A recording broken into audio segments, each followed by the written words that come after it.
எப்படின்னா கொடுக்கல் உங்களுக்கு பிரின்சிபல், அவர் பிரின்சிபல் அப்படிதான்.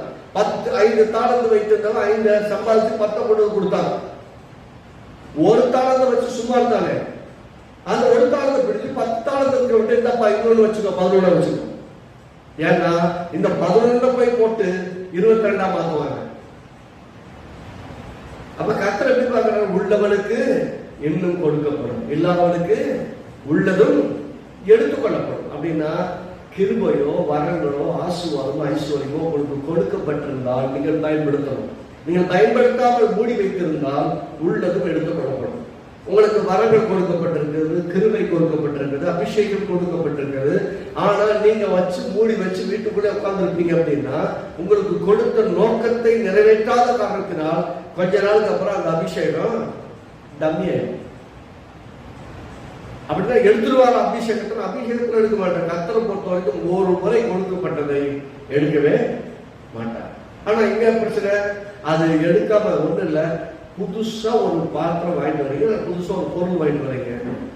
நீங்க அப்படியே மாச கணக்கு ஒரு மூட்டையில கட்டி அப்படியே வச்சிருக்கீங்க, ஒண்ணும் எடுக்கல. திரும்ப எடுத்து பாருங்க, பல இருக்கும். எப்படி இருக்கும்? அதனுடைய அழகை மகிமையை நீ வாங்கினப்ப இருந்த அழகை கண்டிப்பா இழந்து இருக்கும். திரும்ப நீங்க அதை கூட தேய்ச்சி வேலை கிழக்கு சரி பண்ண ஒருவேளை நல்லா ஆயிடலாம் இல்லையா? ஆனால் மீண்டும் உங்கள் ஆவியை அனல் மூட்டி எழுப்பி உங்கள் வரங்களை மறுபடியும் முழுமைத்து எழுப்பி மீண்டும் கர்த்தருடைய கையில் அர்ப்பணித்தால் கர்த்தர் மீண்டும் உங்களை அழகு விழுந்து பயன்படுத்துவார்.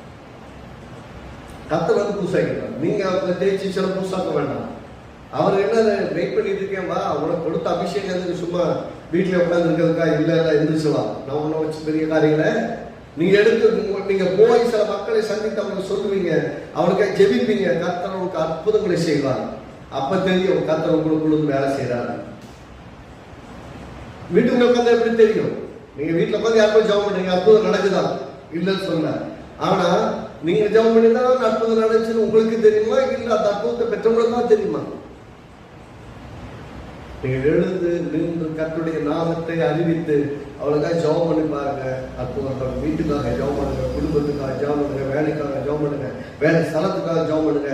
நீங்கள் ஜெபிக்கும் போது கர்த்தர் அங்கே உள்ள கட்டுகளை எல்லா பிசாசு நல்ல வகைகளை முறியடித்து அங்கே உங்கள் கைகளை ஊந்தி இருக்கும்படி செய்வார்.